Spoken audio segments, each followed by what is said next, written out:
Yes, good noon students. So today I am taking remaining chapter of women caste and reform. Okay. So topic for the day today's is demand for equality and justice. आपने देखा कितने सारे changes आए, कितने सारे reformation हुए, सती प्रथा ban हुई, चाइल्ड मैरिज के अगेंस्ट भी लोग आगे आए, अवेयर हुए. फिर नेक्स्ट जो डिमांड थी वो थी demand for equality and justice, कि सब सोसाइटी में जो भी लोग थे उनको इक्वल कंसीडर किया जाए और सबको मतलब अपनी जस्ट लाइफ लीड करने का अधिकार मिले, सबको जस्टिस मिले, इनइक्वलिटी खत्म हो, जो भी अनजस्ट सोसाइटी में था प्रिवेल्ड था वो खत्म हो. तो gradually by the second half of the 19th century, people from within the non-Brahmin caste began organizing movement against caste discrimination and demanded social equality and justice.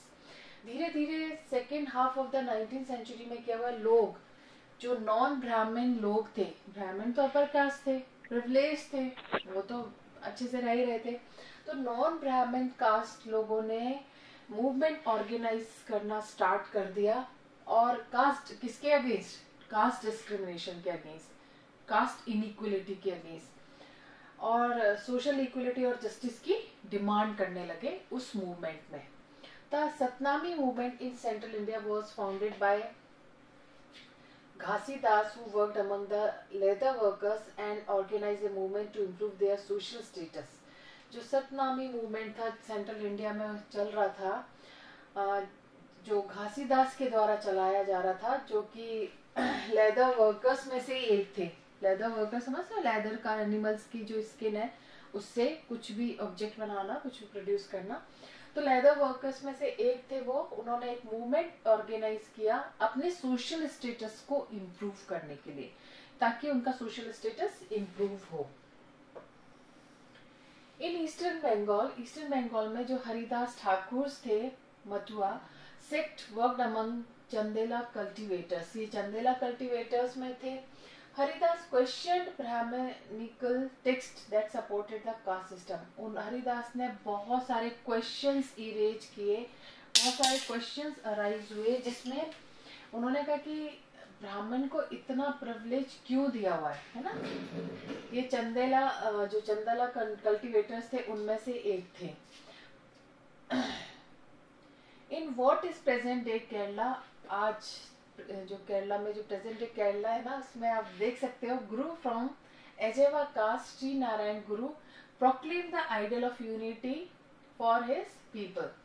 आज के केरला, जैसे आपको पता ही होगा केरला किसे कहाँ पे है, तो जो वहाँ के गुरु थे एजेवा कास्ट के श्री नारायण गुरु, उन्होंने प्रोक्लेम किया, डिक्लेयर किया, डिस्क्राइब किया ऐसे आइडियल्स को जिसमें लोग यूनाइट हो, लोग यूनिफाई हो, है ना, कोई डिस्क्रिमिनेशन ना हो. ये argued against treating people unequally on the basis of caste differences. ये बिल्कुल भी जो लोगों के बीच कास्ट डिस्क्रिमिनेशन था, जो चीजें चल रही थी कास्ट को लेके, इतनी सारी रिजिडिटी थी, उसके अगेंस्ट इन्होंने बहुत आर्ग्यू किया कि ये डिफरेंस खत्म होना चाहिए, ये अनइक्वलिटी जो भी है, अनइक्वलिटी जो भी है वो खत्म होनी चाहिए. अकॉर्डिंग टू हिम, इनके according all human kind belong to the same caste. इन्होंने कहा कि सारी मानव जाति एक ही कास्ट को बिलोंग करती है.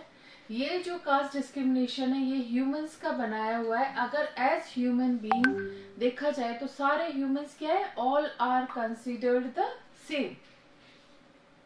One of his famous statement, जो इनका फेमस स्टेटमेंट था, वॉज ओरु जाति ओरु मातम ओरु देवम मनुष्यानु वन. मतलब आप इसको शायद, ये मेरे ख्याल से डिफरेंट लैंग्वेजेस में है ये.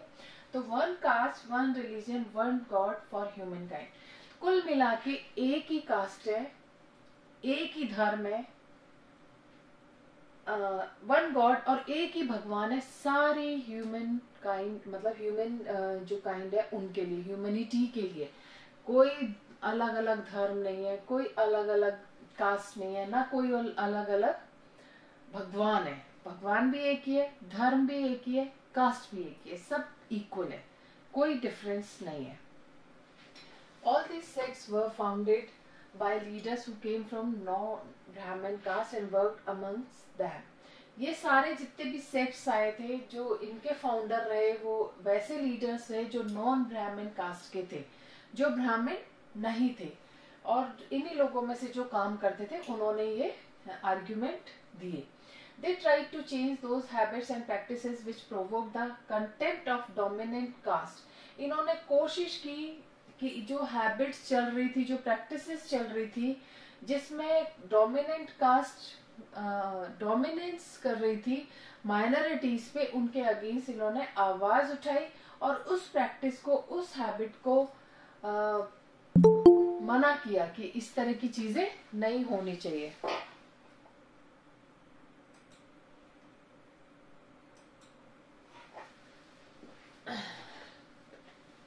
They tried to create a sense of self-esteem among the subordinate caste. इन्होंने कोशिश की कि sense of self esteem create हो, जिससे कि सबॉर्डिनेट जो कास्ट है, जो लोअर कास्ट है, जो नॉन ब्राह्मण कास्ट है, वो भी भाई अपने पूरे उससे जी सके ना, डिग्निटी के साथ अपनी लाइफ लीड कर सके. अब नेक्स्ट है गुलामगिरी. गुलामगिरी समझते हो, जिसमें गुलाम बना देना और गुलाम आपके अपने मालिक के सारे ऑर्डर्स को फॉलो करता है, तो Gulamgiri. One of the most vocal amongst the low caste leaders was Jyotirao Phule. जो सबसे important vocal amongst the low caste में जो लीडर रहे हैं वो ज्योतिराव फुले रहे. इनका जन्म हुआ था 1827 में, और इन्होंने स्कूलिंग अपनी इन्होंने की थी क्रिश्चियन मिशनरीज, क्रिश्चियन स्कूल में इन्होंने स्टडी की थी. On growing up he developed his own ideas about the injustice of caste society. जब ये ग्रोइंग अप थे, जब इनके खुद के आइडियाज डेवलप हो रहे थे, तो ये ऐसी कास्ट से बिलोंग करते थे जहाँ पे उस कास्ट को बहुत इंफीरियर फील समझा जाता था और इनजस्टिस चल रहा था. He set out to attack the Brahmins, claim that they were superior to others. इन्होंने कोशिश की, जो ब्राह्मण अपने आप को सुपीरियर समझते थे, जो ये क्लेम करते थे कि we are the Brahmans and we are the superior, तो इसके लिए इन्होंने कोशिश की अटैक करने की, उसको रोकने की, उस पे मतलब उनको डिनाई किया कि ऐसा नहीं है. सिंस दे वर आर्यन, जब आर्यन थे, Phule argued that the Aryan were foreigners. Phule ने भी कहा कि अब आर्यन, हर ब्राह्मण्स बोले हम आर्यन की संतान है, आर्यन हमारा, तो फुले ने कहा कि आर्यंस कौन थे, आर्यंस भी तो फॉरेनर्स थे, who came from outside the subcontinent, जो सबकॉन्टिनेंट के आउटसाइड से आए थे, and defeated and subjugated the true children of the country, जिन्होंने डिफीट किया, सब्जुगेट किया true children of country को. तो those who had lived here from before the coming of the Aryans, दोस्त ने कहा कि जो आर्यन से पहले आए थे वो तो यहाँ के रियल हैबिटेंट है, लेकिन आर्यन कहाँ थे, आर्यन तो खुद बाहर से आए थे. As the Aryan established their dominance, जैसे ही आर्यन ने अपना डोमिनेंस एस्टेब्लिश किया, they began looking at the defeated population as inferior. तो उन्होंने क्या किया, जो बाकी की पॉपुलेशन है उसको इंफीरियर समझा और खुद को सुपीरियर समझा. मतलब जो आर्यन थे, यहाँ पे जो रह रहे थे वो तो ठीक है, आर्यन आए थे बाहर से, आर्यन ने क्या किया, डोमिनेंट क्लास के रूप में इमर्ज हुए, और बाकी जो यहाँ पे आर्यन, जो एस्टेब्लिश्ड आर्यन थे, जो यहाँ रह रहे थे, वो उन पे अपना डोमिनेंस एस्टेब्लिश किया. They began looking at the defeated population as inferior. और ये जो आर्यन थे, जिनका डोमिनेंट था, वो बाकी की जो रेस्ट पॉपुलेशन थी उसको इंफीरियर समझने लगे, एज लो कास्ट पीपल, ज्यादातर लो कास्ट पीपल को. According to Phule, the upper cast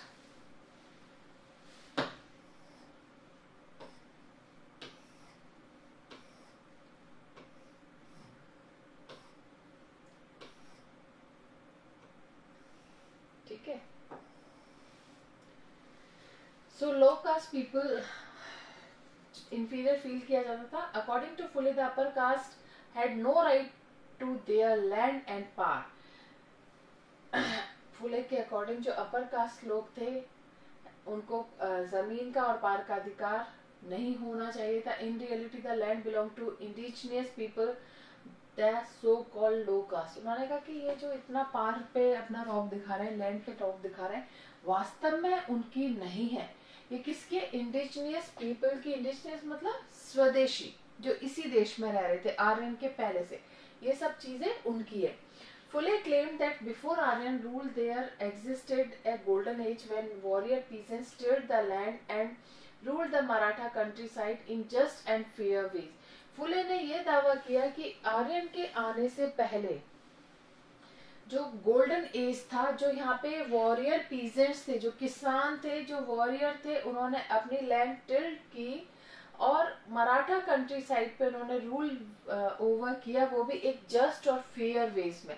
मतलब आर्यन से पहले यहाँ पे सब चीजें बहुत शांति से थी. वॉरियर पेजेंट्स थे जो अपनी जमीन को टिल्ट करते थे और रूल ओवर करते थे, और वो भी जस्ट वे में और फेयर वे में. He propose that Shudras and anti Shudras should unite to challenge caste discrimination. इन्होंने प्रपोज किया कि जो शूद्र है, जो लेबरिंग कास्ट है, अनटचेबल है, इनको इस डिस्क्रिमिनेशन के चैलेंज को मिलके फेस करना चाहिए. मतलब मिलके लड़े अपनी डिग्निटी के लिए. द सत्य शोधक समाज एंड एसोसिएशन फुले फाउंडेड. देखो अंडरलाइन कर लेना कि जो सत्य शोधक समाज है, इसके जो फाउंडर थे, जो एसोसिएटेड थे, वो ज्योतिराव फुले थे, और इन्होंने अपनी कास्ट इक्वलिटी को प्रोपगेट किया था, प्रचार किया था. तो me here and you over here, मैं यहाँ और तुम वहां. Phule was also critical of the anti colonial nationalism. Phule caste discrimination के अगेंस्ट तो थे ही, इसके अलावा भी वो क्रिटिकल और मतलब थे एंटी कॉलोनियल नेशनलिज्म के. That was preach bye upper caste leader, जो कि अपर कास्ट लीडर प्रीच करते थे. उन्होंने लिखा, द ब्राह्मण have hidden away the sword of their religion which has cut the throat of the people's prosperity and now go about posing as great patriots of their country.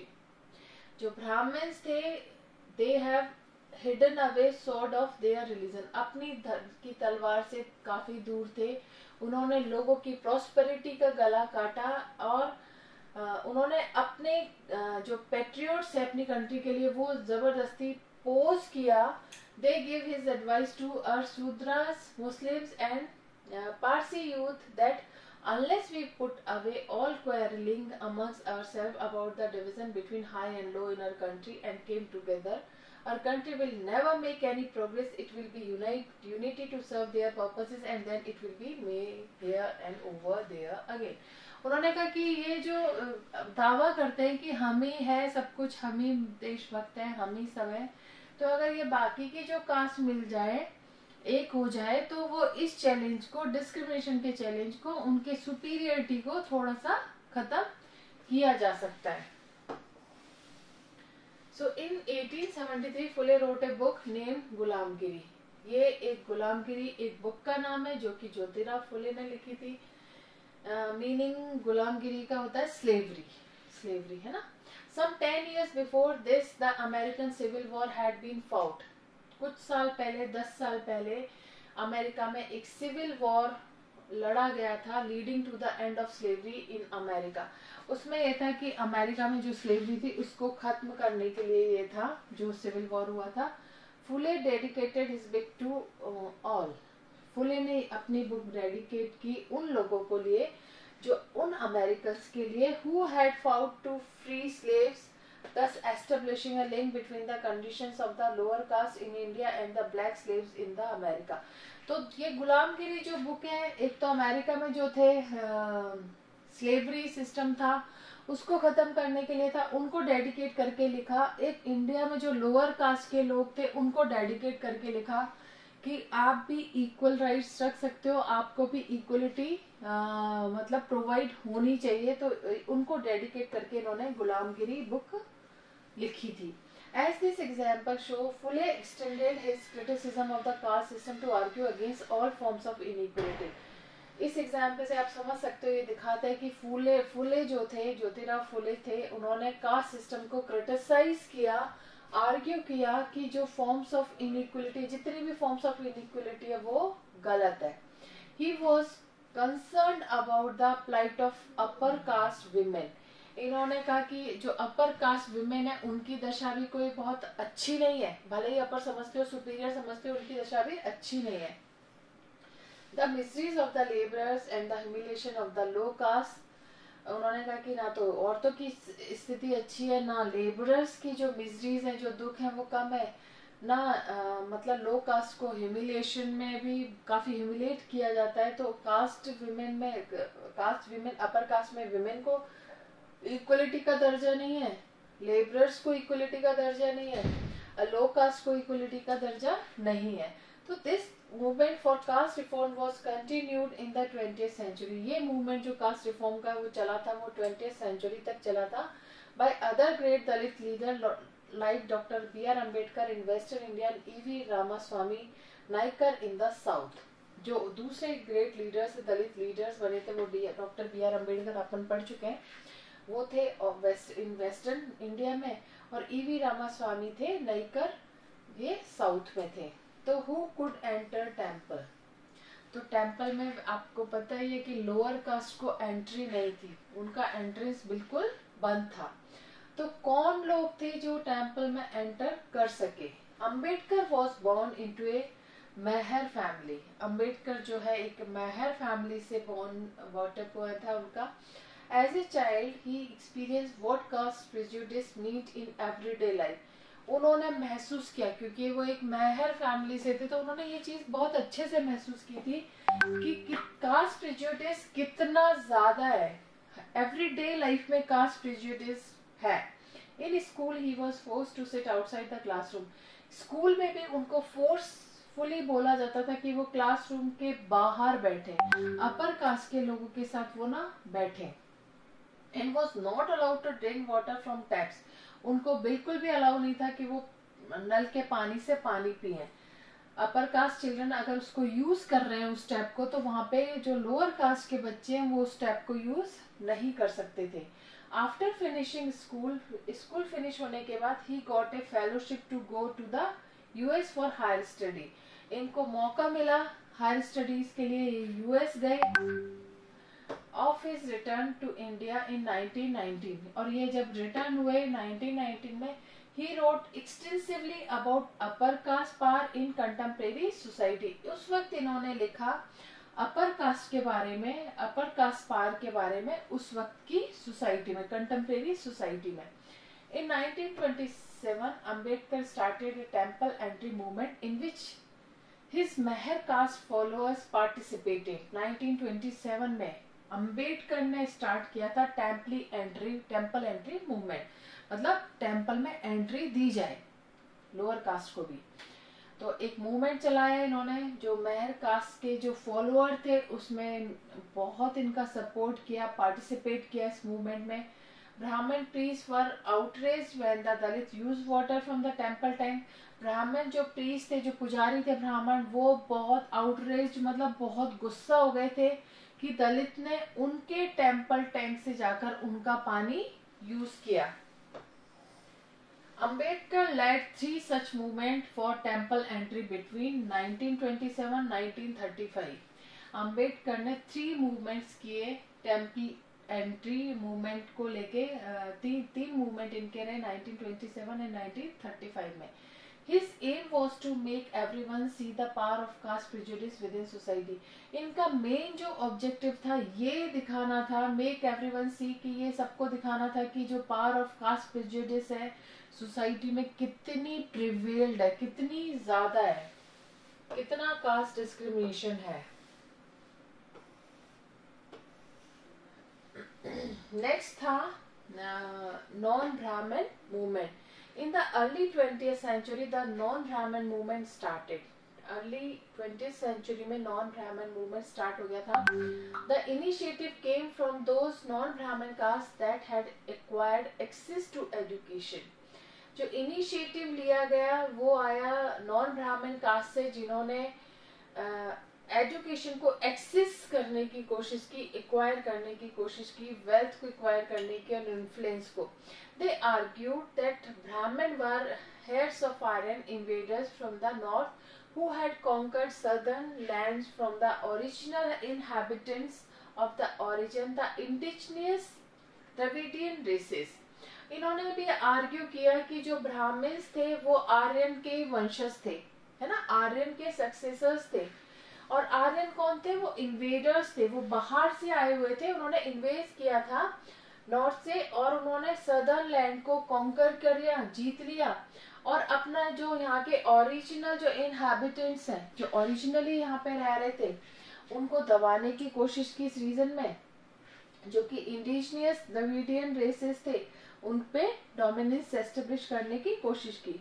They also challenge Brahmanical claims to power. उन्होंने Brahmanical जो claim है power में आई है उसको भी challenging, मतलब वो भी एक चैलेंजिंग ही था।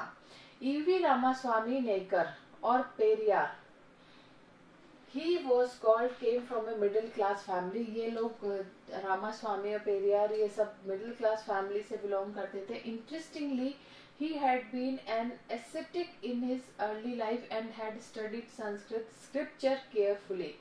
भले ये जिस भी फैमिली से थे ये बहुत एस्थेटिक थे अर्ली लाइफ में और इन्होंने संस्कृत स्क्रिप्चर की बहुत ध्यान से स्टडी की। Later he became a member of the Congress. बाद में ये कांग्रेस के मेंबर बन गए, only to leave it in disgust when he found that a feast organized by nationalist sitting arrangement followed caste distinction, that is the lower caste were made to sit a distance from the upper caste। तो बाद में ये कांग्रेस के member बन गए थे, तो only leave it to in disgust, इन्होंने जब बहुत मतलब गंदा फील किया तो इन्होंने लीव किया। He found at a feast organize, इन्होंने नेशनलिस्ट के द्वारा जो फीस्ट ऑर्गेनाइज किया था, जब इन्होंने देखा sitting arrangement followed caste distinction की सिटिंग अरेंजमेंट ऐसा किया गया कांग्रेस के मेंबर होने के बाद भी कि जो लोअर कास्ट थे उनके लिए सिटिंग अरेंजमेंट अलग, अपर कास्ट के लिए सिटिंग अरेंजमेंट अलग। जो लोअर कास्ट थे उनको थोड़ा सा अपर कास्ट से डिस्टेंस में बनाया, तो इनका दिमाग खटका, ठीक है। तो convince that untouchable had to fight for their dignity. अब वो कन्विंस हो गए कि अनटचेबल को भी अपने अधिकारों के लिए फाइट करनी पड़ेगी। Periyar founded the self respect movement, तो पेरियार ने उस वक्त सेल्फ रिस्पेक्ट मूवमेंट स्टार्ट किया। He argued that untouchable were the true, उन्होंने कहा कि जो अनटचेबल है, मतलब इन्होंने भी कि अपने अधिकारों के लिए जो लड़ रहे हैं, जो अनटचेबल है वो वास्तव में ट्रू अप होल्डर्स हैं, जो original Tamil and Dravidian culture के, मतलब उन्हीं में सारी कल्चर भरी हुई है। जो ट्रू होल्डर्स अप होल्डर्स हैं अनटचेबल्स के, उन्हीं में। Which had been subjugated bye ब्राह्मण, जो ब्राह्मण के द्वारा सब्जुगेट हुई है, जो ब्राह्मण के द्वारा मतलब यूज हुई है। He felt that all religious authorities so social division and inequality as god given. उन्होंने महसूस किया कि जो भी रिलीजियस अथॉरिटी है, उन्होंने कहा कि जो रिलीजियस अथॉरिटी है वो सोशल डिवीजन के लिए रिस्पॉन्सिबल है, इनइक्वालिटी के लिए रिस्पॉन्सिबल है, जबकि गॉड ने तो क्या दिया है, सबको सेम ही समझा है। Untouchable had to free themself therefore from all religion in order to achieve social equality. Untouchables को खुद को अनटचेबल्स ने फ्री कर दिया, इसीलिए जो फ्रॉम ऑल रिलीजन, सारे रिलीजन से सोशल इक्वलिटी को अचीव करने के लिए बोला गया कि भाई सोशल इक्वलिटी होना बहुत जरूरी है, भगवान के लिए सब एक ही है। Periyar was an outspoken critic of Hindu scripture. ये जो पेरियार थे ये आउटस्पोकन थे, हिंदू स्क्रिप्चर के बहुत बड़े क्रिटिक भी थे, बहुत क्रिटिसाइज करते थे ये, specially the codes of Manu, Manu के कोर्स को ज्यादातर। The ancient law giver and the Bhagavad Gita and the Ramayana, ये सबको ये क्या करते थे, क्रिटिक थे, इनके क्रिटिक थे, उसमें से कमियां निकालते थे। तो he said that these text had been used to establish the authority of Brahman. उन्होंने कहा ये सारे जो टेक्स्ट थे, जितने भी टेक्स्ट है, ये ब्राह्मण की अथॉरिटी को एस्टेब्लिश करने के लिए बने, अनटचेबल्स को दबाने के लिए बने और ब्राह्मण की अथॉरिटी को एस्टेब्लिश करने के लिए over the lower caste and the domination of man over women. और ये जितने भी स्क्रिप्चर है वो औरतों को दबाने के लिए, लोअर कास्ट को दबाने के लिए, अपना dominance, male dominating society establish करने के लिए और ब्राह्मण को प्रिविलेज देने के लिए। तो these assertion did not go unchallenged. ये assertion unchallenged नहीं थी. The forceful speeches, writing, movement of lower caste leaders did lead to rethinking and some self-criticism among upper caste nationalist leader. तो ये जो फोर्सफुल स्पीचेस थी, writings थी, movement थी lower caste leaders की, डिड लीड टू रीथिंकिंग, इन्होंने वापस सोचने को मजबूर कर दिया. Self criticism upper caste nationalist leader से मतलब सोचने को मजबूर कर दिया कि इनसे जो भी मिला, इनको जो भी थिंकिंग में आया. But orthodox Hindu society also reacted by founding Sanatan Dharma Sabha and the Bharat Dharma Mahamandal in the north and association like the Brahmin Sabha इन बंगाल. लेकिन जो अपर कास्ट कम थोड़ी ना थी, इन्होंने क्रिटिसाइज किया राइटिंग्स में, मूवमेंट में, स्पीचेस में. तो जो ऑर्थोडॉक्स हिंदू सोसाइटी थी उन्होंने भी रिएक्ट किया, उन्होंने भी अपने फाउंडेशन रखी सनातन धर्म सभा की, भारत धर्म महामंडल की नॉर्थ में, एसोसिएशन रखी ब्राह्मण सभा बंगाल में. The object of this association was to uphold caste distinction. इसका जो ऑब्जेक्ट था, ये जितने भी हिंदू ऑर्थोडॉक्स हिंदू ने सोसाइटी मूवमेंट, जो सोसाइटी डेवलप की, जो एसोसिएशंस बनाई, उसमें यह था कि जो कास्ट डिस्टिंक्शन थे उसको अपहोल्ड करने के लिए, है ना, और हिंदुइज्म का इसको कॉर्नर स्टोन बताया. And show how this was sanctified by scriptures. और इन्होंने बताया कि हमारे स्क्रिप्चर्स ये कहते हैं कि ब्राह्मण मतलब अपहोल्डर्स होते हैं, मतलब कास्ट डिस्क्रिमिनेशन जो डिस्टिंक्शन है वो बिल्कुल सही है. Debates and struggle over caste continued beyond the colonial period. और जो डिबेट्स थी, स्ट्रगल था कास्ट में, लगातार कॉलोनियल पीरियड में लगातार चलता रहा. Are still going on in our own times. आज तक भी ये चल रहा है, इतने सालों बाद आज तक भी ये, इस पे बहुत डिबेट और डिस्कशन है. चीजें चेंज हुई हैं लेकिन माइंडसेट चेंज नहीं हुआ. अभी भी लोग वैसे ही सोचते हैं. तो ऑर्गेनाइजेशन फॉर रिफॉर्म आप देख सकते हो. जो ब्रह्म समाज था वो 1830 में फॉर्म हुआ था. इसमें जितने भी आइडोलेट्री सेक्रीफाइसेस हैं, उपनिषद है, इनको मतलब जो भी रिलीजियस प्रैक्टिसेस हैं उसको प्रोहिबिट किया. It critically Drew upon the ideal of religion specially of Hinduism Christianity. इन्होंने क्रिटिकली ड्रू अपॉन किया उन आइडियल्स को, उन आइडियल्स मतलब कौन से, उन्हीं आइडियल ऑफ रिलीजन को जिसमें हिंदुइज्म क्रिश्चियनिटी थी. और नेगेटिव एंड पॉजिटिव डायमेंशन में इन्होंने इन दोनों धर्म को नेगेटिव और पॉजिटिव डायमेंशन में देखा था. Derozio and Young Bengal. Henry Louis Vivian Derozio ये टीचर थे हिंदू कॉलेज के कैलकाटा में 1820s में. इन्होंने रेडिकल आइडियाज को प्रमोट किया और मतलब अपने जो स्टूडेंट्स हैं, पुपिल होता है, स्टूडेंट्स को एनकरेज किया कि अपनी अथॉरिटी से क्वेश्चन करें, इंट्रोगेशन करें. Refer to as Young Bengal movement. इससे एक यंग बंगाल मूवमेंट स्टार्ट हुआ. Student attack tradition and custom. उनके स्टूडेंट्स ने जो हमारे ट्रेडिशन और कस्टम है उस पर अटैक करना स्टार्ट कर दिया. Demanded education for women. इन्होंने वीमेन के लिए एजुकेशन की डिमांड करना स्टार्ट कर दिया. And campaign the struggle of thought and expression. और एक कैंपेन स्टार्ट कर दिया जिसमें फ्रीडम ऑफ थॉट और एक्सप्रेशन थे. ठीक है, ये तो था ब्रह्म समाज का. अब है Ramakrishna Mission and Swami Vivekananda. Named after Ramakrishna Paramhansa. Ramakrishna Paramhansa के बाद नाम आता है स्वामी विवेकानंद. विवेकानंद गुरु थे Ramakrishna Paramhansa. The Ramakrishna Mission stress the ideal of salvation through social services and selfless devotion. Ramakrishna जो मिशन था उनका मेन जो स्ट्रेस था, जो एम्फेसिस देते थे वो साल्वेशन पे, मोक्ष पे देते थे, जिसमें सोशल सर्विसेज और सेल्फलेस डिवोशन था कि निस्वार्थ सेवा करो और सोशल सर्विसेज करो. तो स्वामी विवेकानंद जो कि ओरिजिनल नेम जिनका नरेंद्र नाथ दत्त था, combined the simple teaching of Sri Ramakrishna with his well-founded modern outlook and spread them all over the world. इन्होंने क्या किया, रामकृष्ण परमहंस की जो टीचिंग थी, जो उन्होंने प्रीच किया था, उसको कंबाइन किया अच्छे तरीके से और पूरे ऑल ओवर द वर्ल्ड इसको फैलाया. After hearing him in the world parliament में इनको सुनने के बाद एक वर्ल्ड पार्लियामेंट हुई थी, एक कॉन्फ्रेंस हुई थी, उसमें सब बहुत बड़े बड़े लर्नेड विद्वान इंटेलेक्चुअल्स को बुलाया गया, विवेकानंद भी गए। विवेकानंद को मौका नहीं दिया जा रहा था, तो विवेकानंद ने कहा कि मुझे सिर्फ 2 मिनट्स चाहिए। और वो जो 2 मिनट्स थे, जो 2 मिनट्स में सारी जो पब्लिक थी सब ने हाथ जोड़ के, मतलब इतना अच्छा बोला था इन्होंने कि जिनको मौका नहीं दिया जा रहा था सब इनके फैन हो गए थे, बहुत वर्ल्ड फेम हुए थे फिर ये ना।